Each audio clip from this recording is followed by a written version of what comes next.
Second रुकना guys.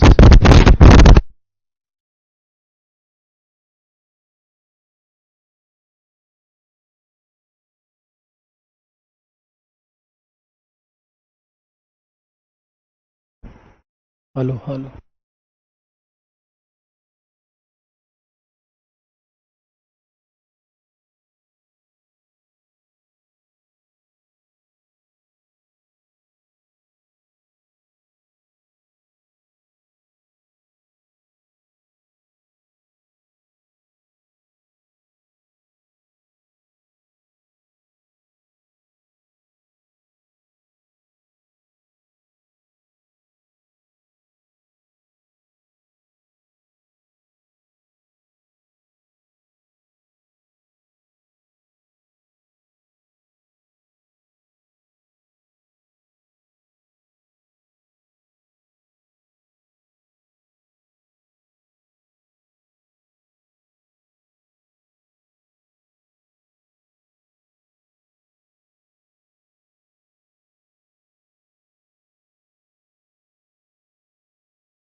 Sorry guys, थोड़ा technical glitch और जिसकी वजह से आपकी क्लास में देरी। आजकल माइक में भी थोड़ा इशू आया है, मैंने टेक्निकल टीम को बोल रखा है, बहुत जल्दी माइक का इशू भी आपको रिसॉल्व कर देंगे। ये मेट्रो को फटाफट बताओ, माइक आवाज एकदम वगैरह सब कुछ ठीक है? अगर सब कुछ ठीक है तो फिर हम सीधे शुरुआत करते हैं इस क्लास की। आइए पढ़ते हैं जी आपकी वो क्लास जिसका क्लास के लिए आप लोग इंतजार कर रहे हैं कल से, यानी कि आपके भाई वैदिक काल, वेदों का काल, अपने और हमारे पूर्वजों के बारे में हम पढ़ते हैं कि कैसे आज से 3,500 साल पहले आपके और हमारे पूर्वज यहाँ पर रहा करते थे, किस हिसाब से उनका सिस्टम था, किस हिसाब से उनकी सोसाइटी थी, किस हिसाब से उनकी थी व्यवस्था हमारे इस वैदिक पीरियड में, यानी कि वेदों के काल में। आओ जी आओ। बस ब्लैक स्क्रीन वाली दिक्कत दूर हो चुकी है। आवाज बताओ, अगर थोड़ी बहुत भी दिक्कत हो आवाज में तो प्लीज मैनेज इट, आप इसको मैनेज कर लेना मेरे बच्चे, ठीक है भाई? हाँ जी, मैनेज तो आप ही को करना पड़ेगा जी, और कौन करेगा जी मैनेज? कल हम इकोनॉमी यानी कि अर्थव्यवस्था के बारे में पढ़ रहे थे, आज हम उसी से मतलब स्टार्टिंग करेंगे इकोनॉमी के साथ, अर्थव्यवस्था के साथ, वैदिक पीरियड यानी कि वैदिक काल की। तो अगर हम इकोनॉमी की बात करें तो कल हम देख रहे थे कि इनकी इकोनॉमी थी पेस्टोरल बेस्ड, यानी कि पशुपालन आधारित, पशुपालन के ऊपर आधारित थी। फरफर हो रही है आवाज, थोड़ी बहुत तो करेगी क्योंकि आज मेरे को भी मतलब मैंने चेक करवाया तो माइक का ये जो वायर है इसमें दिक्कत है, और इस वायर को आने में भी कम से कम 72 घंटे का समय लगता है, 72 आवर्स।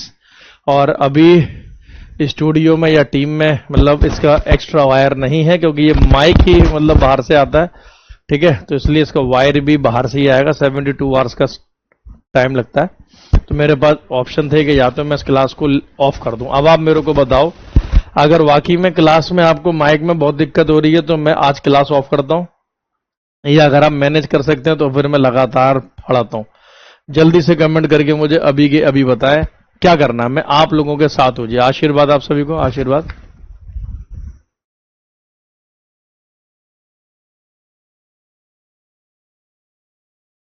जैसा आप चाहो वैसा, मैं तो हूं ही टीचर स्टूडेंट्स का। चरण स्पर्श भाई आशीर्वाद, सिद्ध जी आशीर्वाद। तो इकोनॉमी में मैंने आपको बताया था कि सबसे महत्वपूर्ण जानवर था पशुपालन में भी इनका गाय।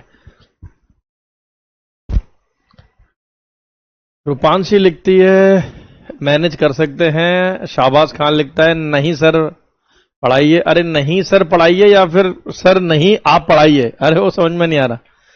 मैनेज हो जाएगा, मैनेज हो जाएगा, क्लियरली ऑडिबल, प्लीज कंटिन्यू। नहीं, बीच बीच में थोड़ा घर घर फर फर खर खर फर फर फर हो सकता है।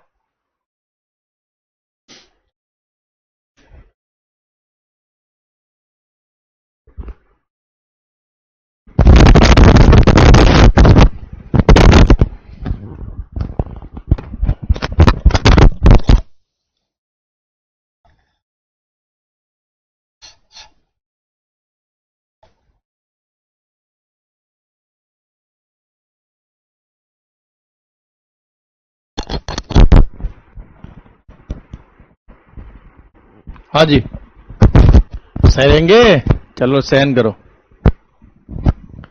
शुभम ने ब्लैक मैजिक कराया सर, कराया है इस क्लास में, इसकी वजह से उन्हें जल्दी क्लास बंद करनी पड़ती है। सही बोल रहे यार, मुझे लगता है शुभम मैम ने ही कुछ फील्डिंग सेट कर दी बेटा, मेरी बात करनी पड़ेगी जी, मैम से रिक्वेस्ट कर देंगे। अरे मैम क्यों, आप मैम के पास तो इतनी क्लास है, मैं तो दिन में 2 ही क्लास लेता हूँ बेचारे बच्चों की, तो क्यों मतलब मैम ऐसा कर रही हो?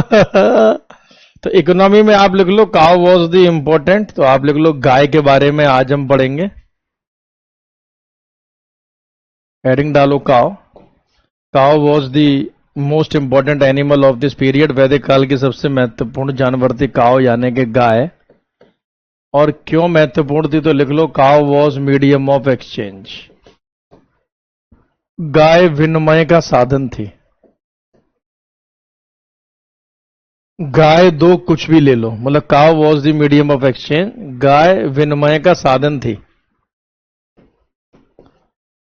लिख लो विनिमय का साधन। Cow was the medium of exchange, गाय विनिमय का साधन थी। जैसे आज के समय में पैसा दो कुछ भी ले लो, ऐसे ही उस जमाने में गाय दो कुछ भी ले लो।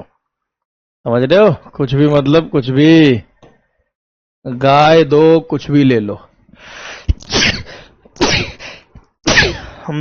तबीयत भी खराब लग रही है अभी तो यार। 4-6 दिन पहले मैं हल्के से फीवर से उठाऊं। याद नहीं वो पूल पार्टी हो गई थी, आदित्य सर ने यार मेरे को उठा के ना पूल में फेंक दिया। सर ने वैसे सभी टीचर्स को फेंका था। अब मैं नाजुक कली ठहरा, सर को पता नहीं होगा, तो इस चक्कर में फिर तबीयत खराब हो गई जी मेरी। ये देखो तो वैदिक पीरियड में, वैदिक काल में हमें गाय मिली है, ठीक है। और गाय विनिमय का साधन होती थी। गाय दो कुछ भी ले लो, तो हम ये बोल सकते हैं जैसे आज के समय में पैसा है तो उस समय में गाय होती थी। इसीलिए आप मतलब इसमें लिख लो, काउ वॉज कॉल्ड एज अघन्या। लिख लो, गाय का एक और नाम था, गाय को अघन्या भी कहते थे। Cow was also called as अघन्या, गाय को अघन्या भी कहते थे। अघन्या का मतलब है, लिख लो, killing of cow was an illegal. गाय की हत्या गैर कानूनी माना जाता था। किलिंग ऑफ काउ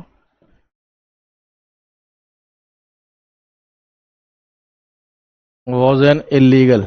गाय की हत्या गैर कानूनी मानी जाती थी, उसी को अघन्या कहते हैं। अघन्या शब्द का मतलब गाय की हत्या गैर कानूनी थी।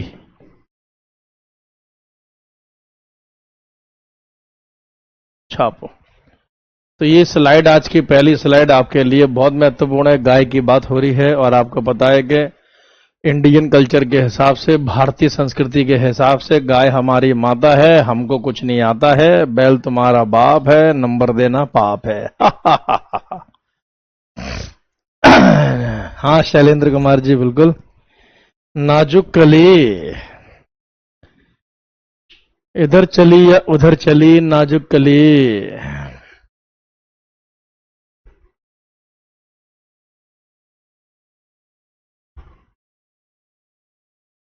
नाजुक कली, कली।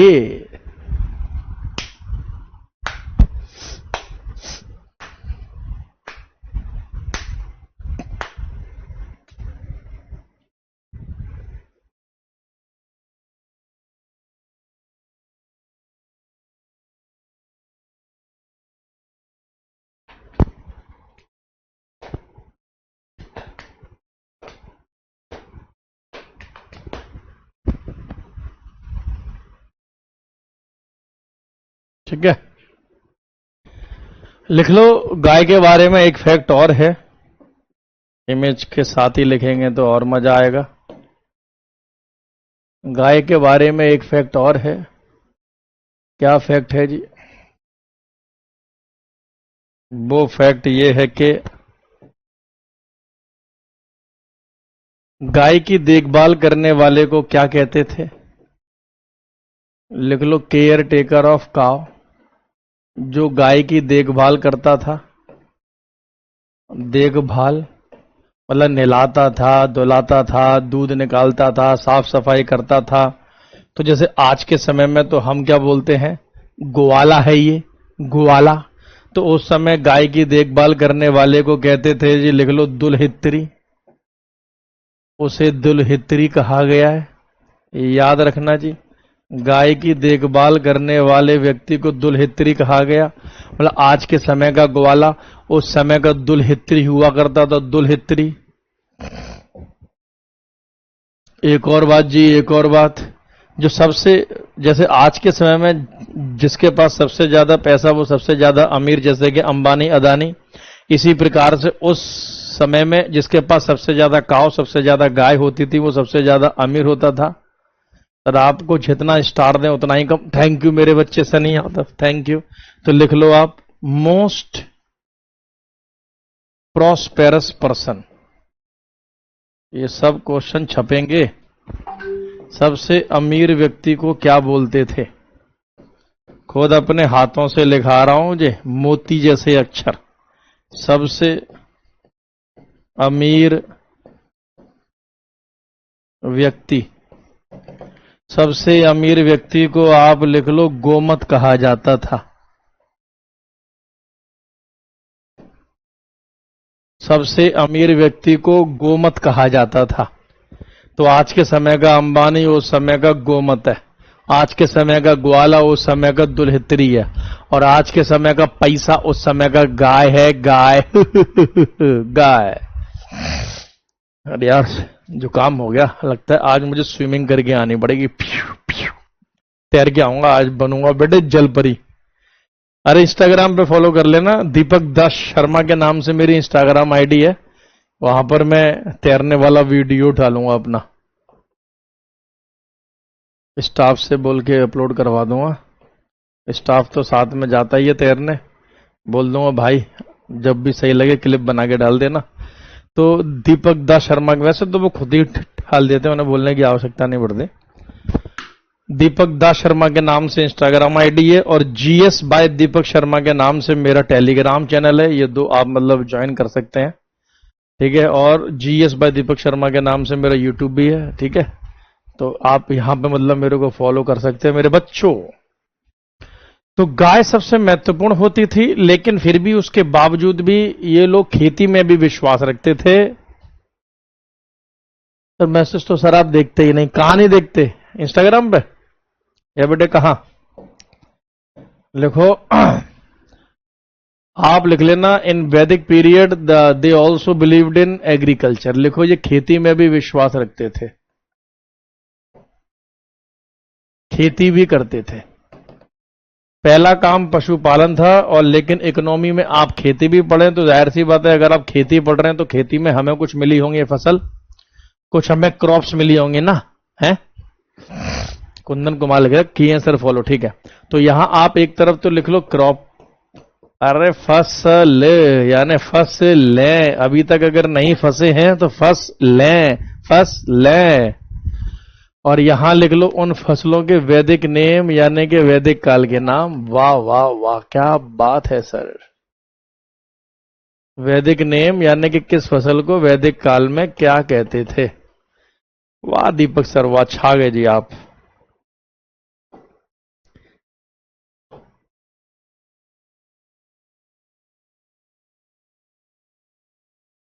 मुख्यतः वैदिक काल में 3 से 4 मुख्य फसलें मिली हैं हमें। कितनी फसलें मिली हैं जी? 3 से 4 मुख्य फसलें मिली हैं। कितनी? 3 से 4। 3 से 4 मुख्य फसलें मिली हैं। पहली फसल का नाम लिखो वीट।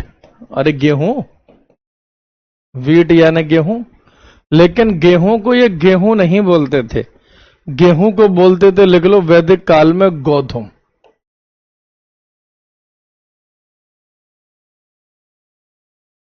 गेहूं को गोधूम कहा जाता था। तो अगर पूछा जाए कि वैदिक काल में वीट वॉज कॉल्ड एज, गेहूं को क्या कहते थे, तो वैदिक काल में गेहूं को गोधूम कहा जाता था, गोधूम। दूसरी फसल हमें मतलब मिली है राइस। आज के समय का इंडिया की मुख्य फसल है राइस, चावल, हर चीज में चावल, राजमा चावल, छोले चावल, कड़ी चावल है, वेज बिरयानी, बिरयानी चावल, पुलाव चावल, सब में चावल चल रहा है भाई। लेकिन ये चावल को चावल नहीं, ये विरही कहते थे। अरे हमसे लड़ने की हिम्मत तो ले आओगे, लेकिन बाइलिंगुअल पढ़ाने का हुनर कहां से लाओगे? 2 भाषाओं में। फिर तीसरी फसल आप लिख लो, इसमें हमें मिली है कौन सी लिखा दूं, चलो, बार्ले, जौ। हिंदी में बोले तो जौ। तो बार्ले को बोलते थे यवा, बार्ले को बोलते थे यवा। और आखिरी फसल आप लिख लो शुगर केन, गन्ना। अरे कुछ मिठास भी तो चाहिए खाना खाने के बाद। और गन्ना को मतलब ये लोग कहते थे इक्षु, गन्ना को कहते थे भैया इक्षु। फटाफट से छाप लो ये चारों फसलें, जैसे ही हो जाए लिख देना डन।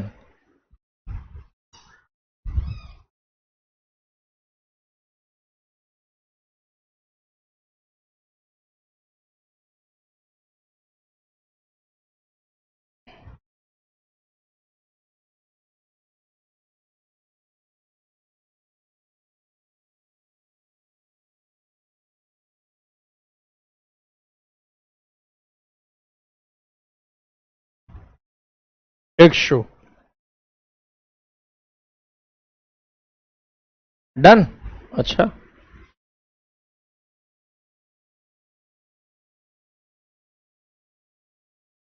इक्षु।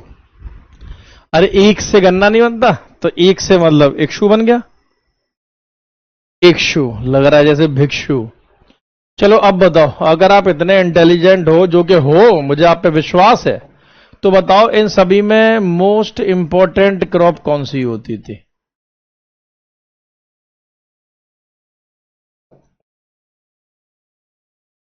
सबसे महत्वपूर्ण फसल इनमें कौन सी होगी? नोट्स बनाओ बेटा साथ साथ। सबसे महत्वपूर्ण फसल,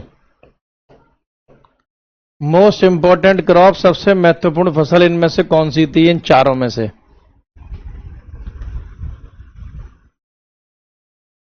चलो बताओ, इन चारों में सबसे महत्वपूर्ण फसल कौन सी होगी? बाजरा हो सकता है कि होगा भी, लेकिन एविडेंसेस और साक्ष्य नहीं मिले, या फिर मुख्य या मेन फसल में से नहीं होगी। मैक्सिमम बच्चे आंसर दे रहे हैं बारले, कुछ ने दिया है वीट यानी कि गोधुम, और कुछ ने दिया है राइस यानी कि चावल। इन तीन, अबे मिठास ना चाहिए तुम्हें? तो भाई इन सभी में जो सबसे मुख्य फसल होती थी, सबसे मेन क्रॉप, वो आपकी होती थी बारले, जौ। लिख लो, सबसे मुख्य फसल थी जौ।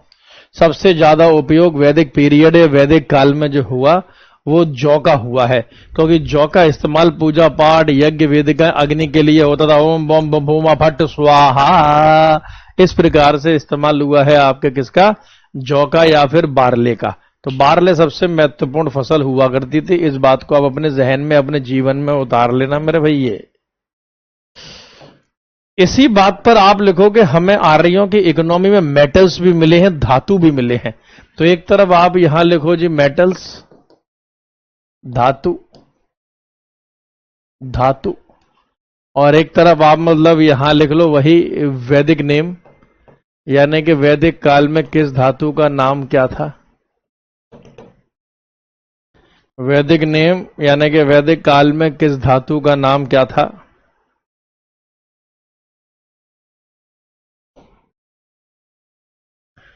वैदिक नेम, किस धातु का नाम क्या था?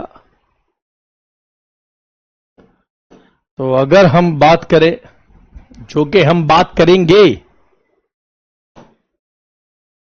कि किस धातु को क्या कहते थे, अगर हम इस हिसाब से मतलब देखें, तो वैदिक पीरियड में, वैदिक काल में सबसे पहली धातु जी हमें कौन सी मिली है? तो आप लिख लो कि हमें पहली धातु मिली है आयरन। अरे लोहा। लेकिन आप याद रखो कि लोहे को लोहा नहीं कहा जाता था। इस काल में लोहे को श्यामा कहते थे।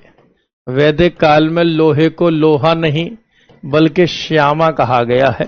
श्यामा श्याम कीजिए, हारे का सहारा बाबा श्याम हमारा। सनी लिखता है दीपक सर की टक्कर में कोई ना होगा, स्वाहा। अरे भाई स्वाहा। दूसरा आप इसमें लिख लो, एक धातु हमें मिली कॉपर। आर्य लोग जो थे वो तांबे का भी इस्तेमाल बहुत ज्यादा करते थे, यानी कि तांबा। कॉपर भी इन्होंने बहुत इस्तेमाल किया है, तांबा। लेकिन कॉपर को कॉपर नहीं, तांबे को अयास कहा गया है। तांबे को अयास कहा गया है। क्या कहा गया है जी? अयास। अब मुझे ईमानदारी से आप कमेंट करके बताना, जो आप पीपीटी से मैं जो आपको पढ़ाता हूं अंडरलाइन करके, वो बेस्ट है, या फिर जो आपको ये हैंड रिटन पढ़ा रहा हूं वो बेस्ट है? क्या है सबसे ज्यादा बेस्ट, आपको ये बताना है। और तीसरा आप लिख लो जी गोल्ड। अरे यानी कि सोना। जब घर में पड़ा हो सोना, फिर काहे का रोना। और लेकिन सोने को सोना नहीं, इसे हिरण्य कहते थे। क्या बोला जाता था? इसको बोलते थे जी हिरण्य। फटाफट से जी छाप लो, जल्दी से छाप लो। ये तीन हमें मेटल मिले हैं, किस काल में? वैदिक काल में। ईमानदारी से बताना, ये मत सोचना कि सर को बुरा लगेगा, क्या लगेगा, जो भी आपके मन से मतलब आ रहा हो।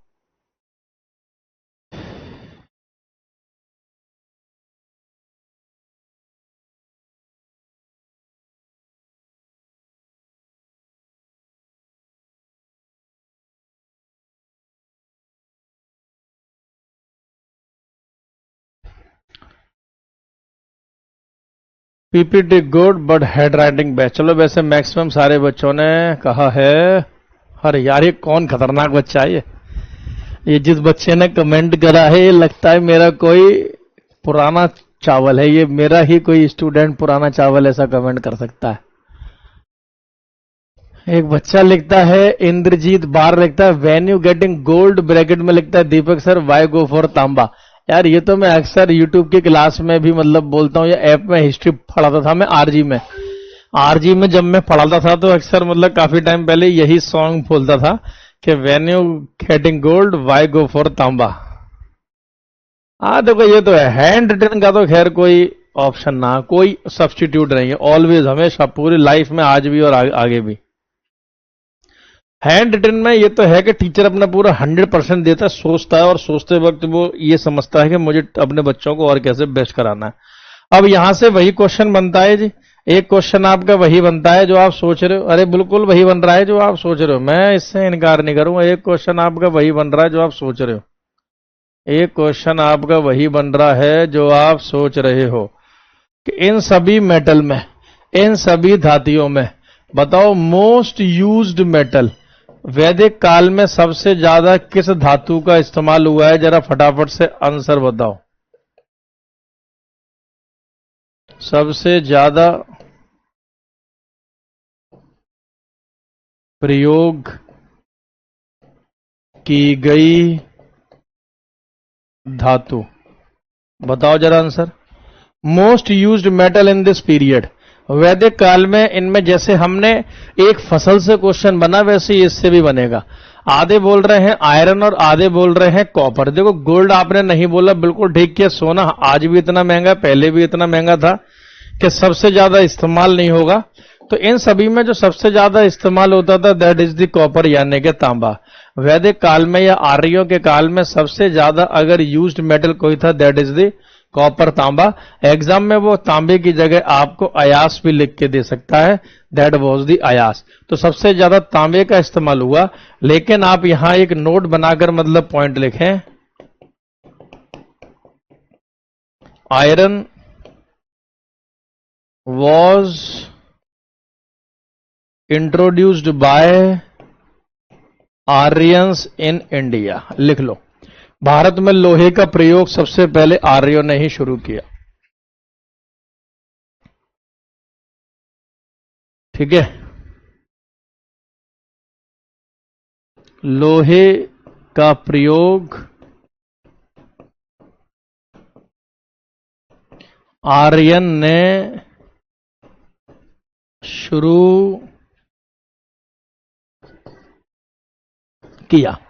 तो भारत में सबसे पहले लोहे का इस्तेमाल सबसे पहले आर्यों के द्वारा ही शुरू हुआ है। Aryans became the first person who started using iron in India, यानी लोहे का प्रयोग सबसे पहले यहां पे आर्य यानी कि वैदिक काल में शुरू हुआ है। वैदिक काल से पहले इंडिया में लोहा इस्तेमाल नहीं होता था, बाकी सारी धातु इस्तेमाल होते थे। यानी इंडिया के क्षेत्र में, इंडियन सब कॉन्टिनेंट में, भारतीय उपमहाद्वीप में सबसे पहले लोहा इसी काल में आया है। अगर इकोनॉमी की बात चल रही है तो यही इकोनॉमी से मेरे को एक बात और याद आती है, लिख लो। वैदिक काल में एक चलता था टैक्स, कर। ये आखिरी हेडिंग है इकोनॉमी में, टैक्स इन वैदिक पीरियड। वैदिक काल में चलता था एक टैक्स यानी कि कर, और उस टैक्स का नाम होता था बाली। बाली नामक कर इस्तेमाल हुआ है। बाली वही टोटल प्रोडक्शन, टोटल उत्पादन पे ही लगता था। और ये लिख लो कि ये फर्स्ट टैक्स इन इंडिया है, भारत में पहला कर। First tax in India, Bharat में पहला कर। भारत में पहला कर, first tax in India, Bharat में पहला कर कौन सा? बाली। तो बाली नामक टैक्स या बाली नामक कर भारत में पहला टैक्स हुआ करता था, ये इंडिया में पहला कर था। तो कल मैंने आपको ज्योग्राफी बताई, आज मैंने आपको इनके बारे में मतलब बताई इनकी इकोनॉमी। ठीक है, कल हमने स्टार्ट करी थी इकोनॉमी, उसके बारे में बताया। चलो अब इकोनॉमी से हम चलते हैं इनके अब कुछ वैसी बातें बताता हूं जो पीपीटी वाली हैं। ठीक है, तो फटाफट उसको देख लेते हैं, फिर आपके पास ये तो सब आ जाएगा। वैदिक काल में अगर हम ध्यान से देखें तो ये वैदिक काल आपको कई भागों में बटा हुआ मिलेगा। ये वैदिक काल आपको कई भागों में बटा हुआ मिलेगा। जैसे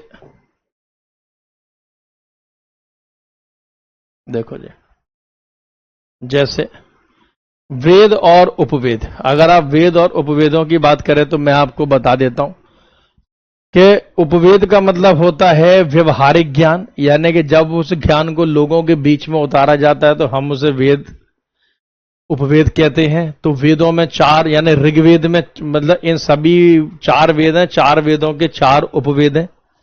आयुर्वेद, गंधर्व वेद, धनुर्वेद और अथर्ववेद। अभी मैं आगे बताऊंगा कि किस वेद का कौन सा उपवेद है। इसी के हमें वेदांग मिले हैं। वेदांग का मतलब वेदों के अंग मिले हैं, यानी कि वेदों की व्याख्या करने वाले मिले हैं। और वेदांग कितने मिले हैं? 6 मिले हैं। ये क्वेश्चन आ चुका है। वेदांग 6 मिले हैं। शिक्षा वेदांग, व्याकरण वेदांग, ज्योतिष वेदांग, निरुक्त वेदांग, कल्प वेदांग और छंद वेदांग। तो अब याद कर लेना, हमें वेदांग मिले हैं 6। ये क्वेश्चन आ चुका है कि हाउ मेनी वेदांगास। तो कुल मिलाकर वेदांग हमें मिले हैं 6। There were total 6 Vedang. कुल मिलाकर 6 वेदांग हुआ करते थे। कितने वेदांग होते थे जी? 6 वेदांग होते थे। 6 वेदांगास। ठीक है।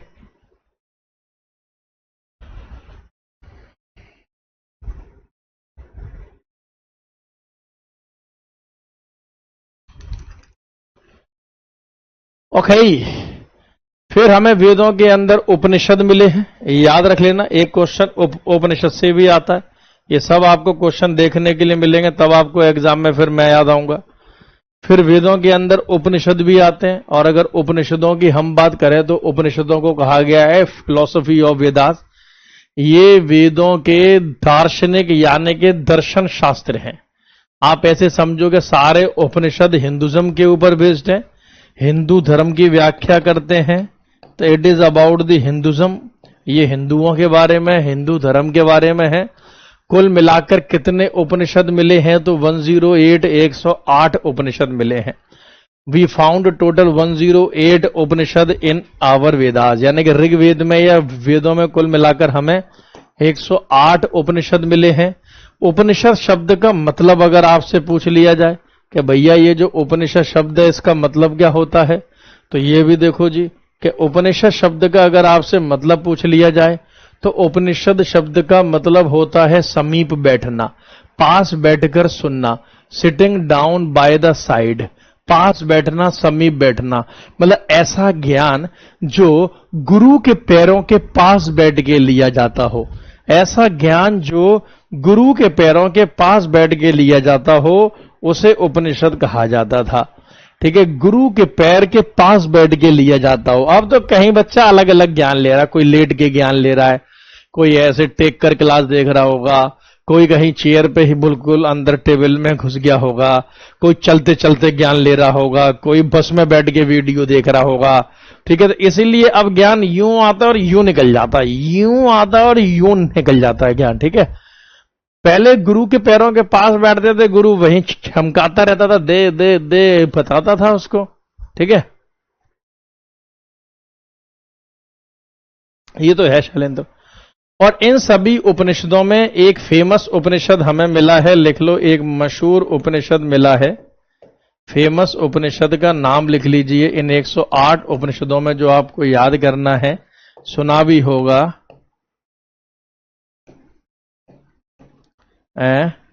मुंडोक उपनिषद।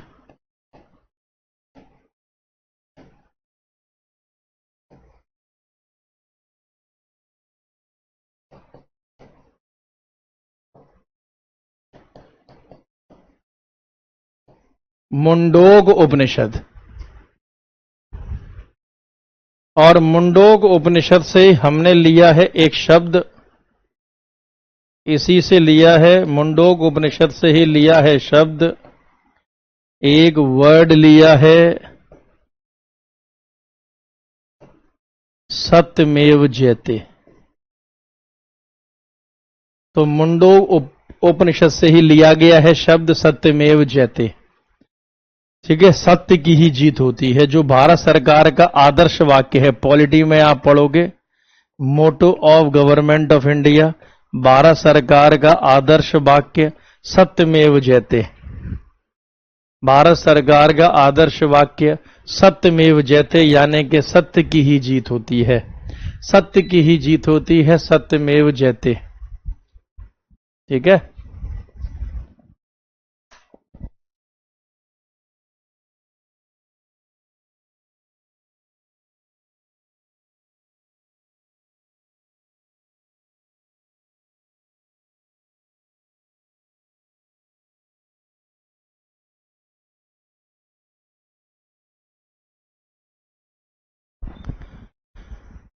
ठीक है, सत्यमेव जयते।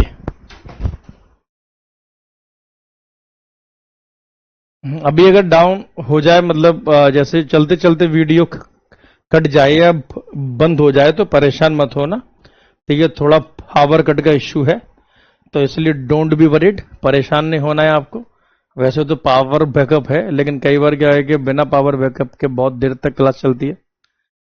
ठीक है, तो उसकी वजह से भी होता है। और एक स्टूडियो में कम से कम 1500 वॉट चाहिए। 1500 वॉट के साथ मतलब एक स्टूडियो की क्लास चल पाती है, उसमें भी एसी नहीं आपका चलेगा, एसी बंद रहता है। ठीक है, 1500 वॉट कम से कम विदाउट एसी।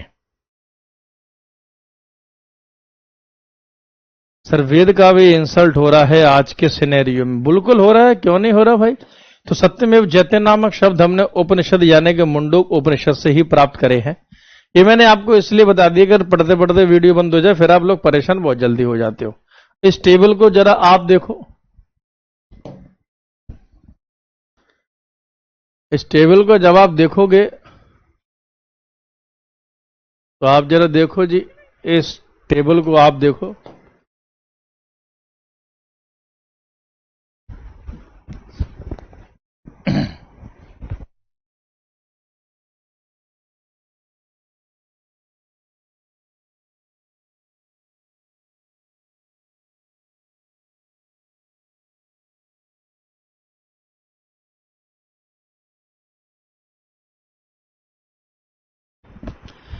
तो देखो ऋग्वेद में कौन सा उपवेद है, यानी मतलब किस वेद का कौन सा उपवेद है। तो आप जब इसे देखोगे तो पाओगे कि ऋग्वेद का उपवेद आयुर्वेद, और आयुर्वेद का संबंध मेडिसिन यानी कि चिकित्सा के साथ है। ठीक। सामवेद, सामवेद का आपका उपवेद है गंधर्व वेद। गंधर्व वेद मतलब जैसे म्यूजिक वगैरह, संगीत से संबंधित। फिर आप देखो यजुर्वेद। ठीक है, तो यजुर्वेद के साथ आपका संबंध है धनुर्वेद का। धनुर्वेद यानी कि आर्चरी वगैरह, जो हम निशाने, तीरंदाजी जिसे कहते हैं, तीरंदाजी के बारे में इसमें बताया गया है। और अथर्ववेद में, अथर्ववेद में 2 एम्पियर होगा सर, 1500 वाट। यार इतना साइंस नहीं पता मेरे को। अथर्ववेद में शिल्प वेद यानी कि हस्तशिल्प कला आती है, आर्ट एंड कल्चर आता है। तो ये शिल्प कला के बारे में है। तो ये आप याद रखिएगा कि वेद और उपवेद। तो ऋग्वेद में आयुर्वेद जिसका संबंध चिकित्सा के साथ है, यानी कि मेडिसिन के बारे में है। ठीक है, गंधर्व वेद जो म्यूजिक, कहने का मतलब है कि संगीत के बारे में है। धनुर्वेद यानी कि जो तीरंदाजी के बारे में है। और अथर्ववेद जो आपका है ये शिल्पवेद यानी कि हैंडीक्राफ्ट के बारे में है, हस्तशिल्प के बारे में है।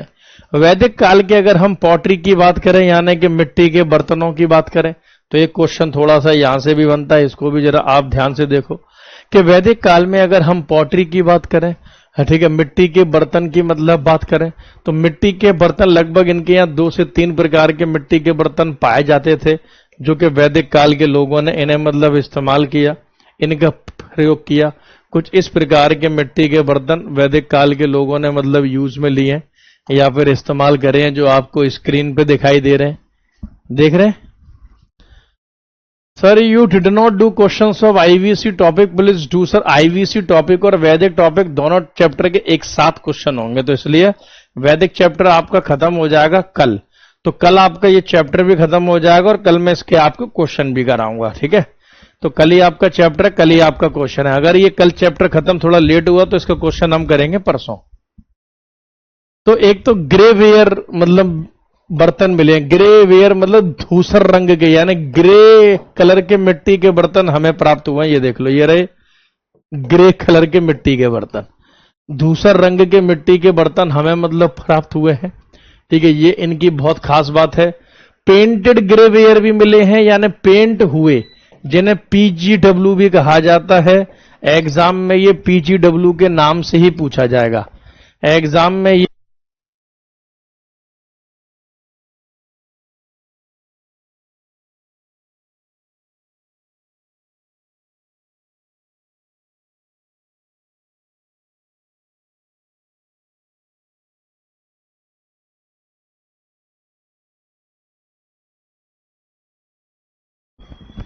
पेंटेड ग्रे वेयर कल्चर हमें मिला है, यानी पीजीडब्ल्यू के हमें मिट्टी के बर्तन प्राप्त हुए हैं।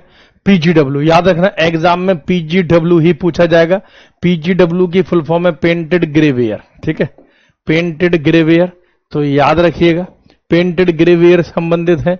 अगर हम आर्यों की सोसाइटी की बात करें, इनके सोशल लाइफ की बात करें, यानी कि समाज की बात करें कि ये कैसे रहा करते थे, तो आप इसको भी मतलब जरा एक बार समझ लो कि आर्यों का जो समाज था, इनकी जो सोसाइटी थी, ये कैसे मतलब रहते थे, हम इसे भी मतलब समझ सकते हैं।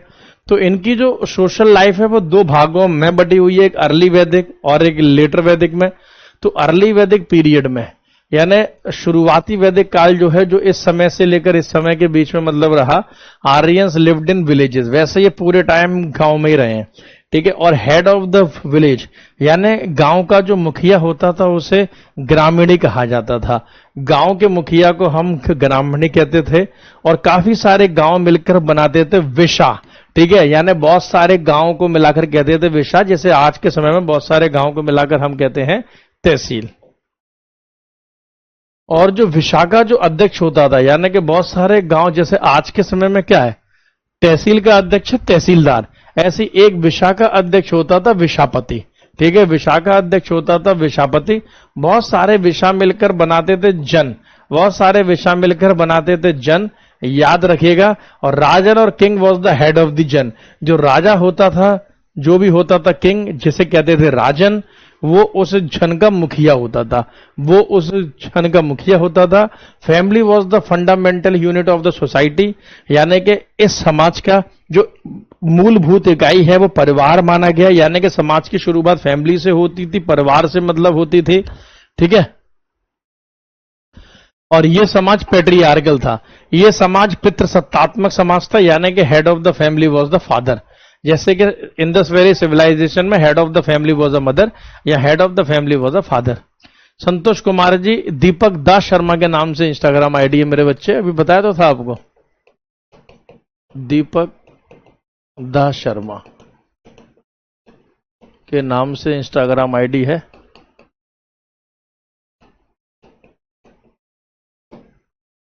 ठीक है,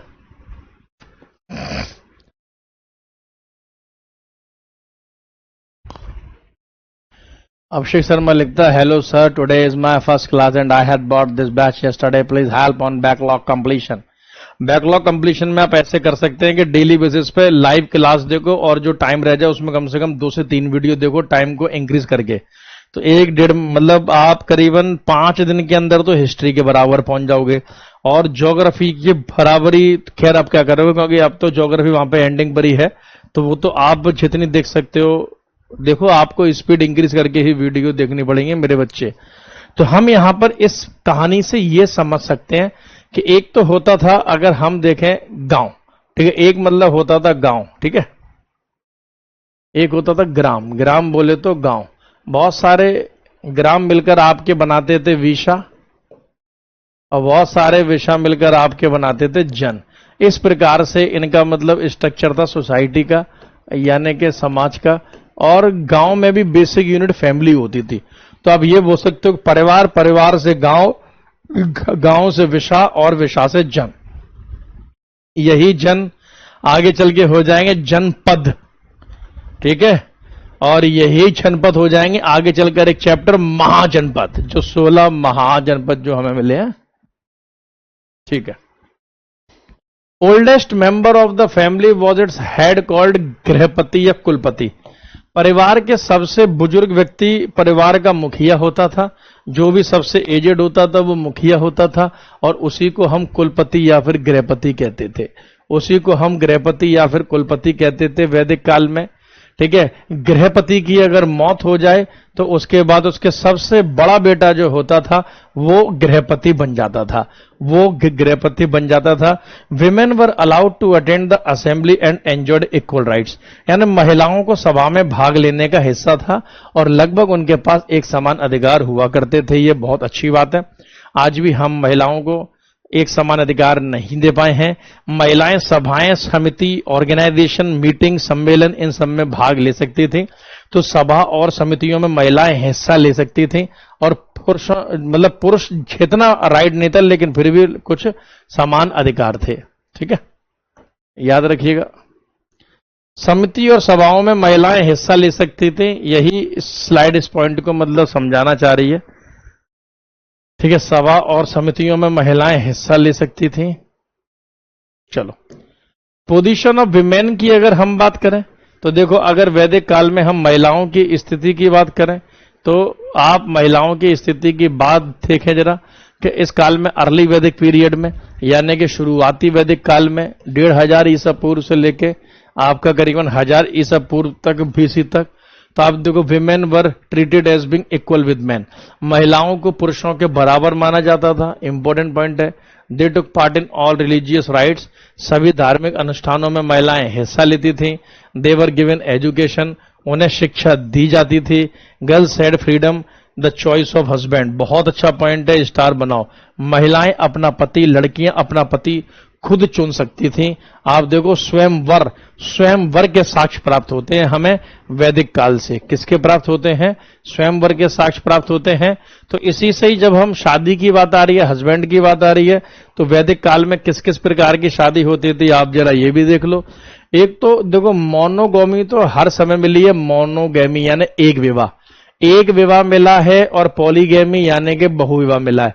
हमें इस काल में एक से अधिक शादियों के साक्ष्य भी मिले हैं और एक शादी के साक्ष्य भी मिले हैं। सर वापस से हिस्ट्री में चले जाना चाहिए, मैं तो खुद ही जाना चाहता हूं। ठीक है, child marriages, the sati system and purdah system did not exist among Aryans. देख रहे हो कितना इंपॉर्टेंट पॉइंट है। आज से 3500 साल भी हमारे पूर्वज बाल विवाह नहीं करते थे। सती प्रथा के कोई साक्ष्य नहीं मिले हैं। पर्दा व्यवस्था नहीं होती थी, यानी कि घूंघट वगैरह नहीं होता था। घूंघट वगैरह करने की आवश्यकता नहीं होती थी। ठीक है, घूंघट वगैरह करने की आवश्यकता नहीं होती थी। एक से अधिक शादी भी अलाउ थी। ठीक है, एक ही बार में आप एक से अधिक शादियां कर सकते थे, यानी कि एक आदमी एक साथ 2 बीवियां 3 बीवियां रख सकता था। एक औरत भी 2-3 हस्बैंड को रख सकती थी। ठीक है, याद रखिएगा, एक औरत भी 2-3 हस्बैंड को रख सकती थी।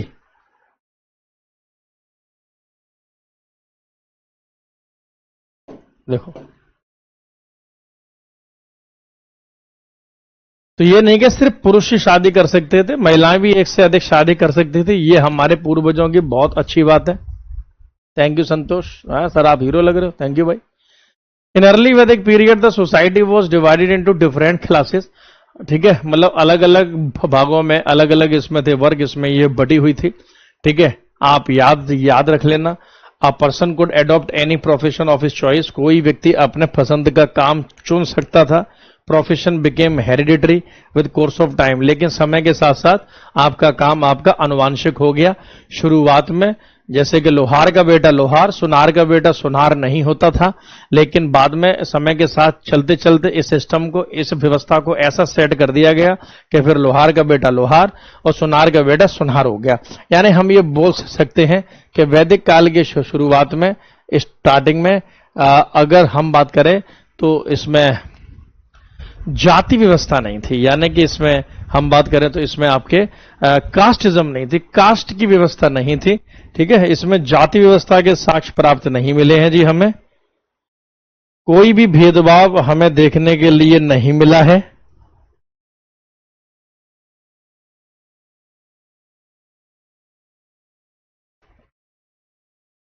ठीक है, तो देखो शादियों से मेरे को याद आया, यहां पॉलीगैमी के साक्ष्य प्राप्त हुए हैं। पॉलीगैमी मतलब बहुविवाह। अरे साइंस में पॉलीमर पढ़ा होगा। पॉली का मतलब बहुत सारे और गैमी का मतलब विवाह यानी कि शादी, जब आप बहुत सारी शादी कर सकते हो। आपको पता है कि पॉलीगैमी भी दो प्रकार में होती है? पॉलीगैमी भी दो प्रकार की होती है, बहुविवाह भी दो प्रकार के होते हैं। एक तो होता है पॉलीएंड्री, एक होता है पॉलीएंड्री और एक होता है पॉलीजिनी। एक होता है पॉलीजिनी, पॉलीएंड्री, पॉलीजिनी। पॉलीएंड्री का मतलब जब कोई औरत एक से अधिक हस्बैंड रख सकती हो, एक साथ 3-4 मर्दों से शादी कर सकती हो, तो इसीलिए इसको मतलब कहा गया है बहुपति विवाह, यानी कि एक औरत एक से अधिक मतलब मोर देन 2 हस्बैंड्स, 2 या 2 से अधिक हस्बैंड रख सकती हो, 2 या 2 से अधिक पति रख सकती हो। ठीक है, तो उसे मतलब कहा गया है पॉली एंड्री, पॉलीएंड्री। और पॉलीजिनी इसका उल्टा हो गया, यानी कि बहुपत्नी, बहुपत्नी विवाह। एक इंसान जब एक से ज्यादा बीवी रख सकता हो। हाँ, पॉलीमर नोट भी आने वाले हैं। ठीक है, यानी कि मोर देन 2 वाइफ्स, 2 से अधिक जब बीवियां रख सकता हो उसे बोलते हैं पॉलीजिनी। तो देखो मैंने आपको हिस्ट्री के साथ साथ इंग्लिश भी करवा दी है। पॉलीजिनी, पॉलीएंड्री, इसके भी साक्ष्य हमें वैदिक पीरियड में देखने के लिए मिले हैं। ये व्यवस्था हमें वैदिक पीरियड या वैदिक काल में देखने के लिए मिली है। इनका समाज और भी था, जैसे कि आपने वर्ण सिस्टम बड़ा होगा, वर्ण व्यवस्था बड़ा होगा, आश्रम सिस्टम बड़ा होगा, आश्रम व्यवस्था बड़ा होगा। इनके रिलीजियस स्ट्रक्चर कैसा था, धार्मिक संरचना कैसी थी, ये पूजा पाठ किसकी करते थे, इसे हम नेक्स्ट क्लास में देखेंगे। कल इस चैप्टर को मैं समाप्त कर दूंगा, कल इस चैप्टर को मैं एंड कर दूंगा, आपको अच्छे से पढ़ा दूंगा और उससे नेक्स्ट क्लास में, अगर कल ये चैप्टर टाइम से खत्म हो गया तो कल क्वेश्चन कराऊंगा, वरना फिर क्वेश्चन आपको कराऊंगा परसों। ये फाइल आपको मिल जाएगी, अच्छे से मतलब पढ़ना। खराब माइक के साथ भी आपने सहयोग दिया, थैंक यू सो मच। इसी खराब माइक के साथ अभी हम 7 बजे भी क्लास मतलब लेंगे ज्योग्राफी की, भूगोल की, उसका हवाओं का टॉपिक आपका चल रहा है। आज आपका हवाओं का टॉपिक समाप्त हो जाएगा। तब तक के लिए पढ़ते रहिए, मुस्कुराते रहिए, कॉन्सेप्ट क्लियर करते रहिए। धन्यवाद, very good, thank you so much, bye bye, take care, all the very best.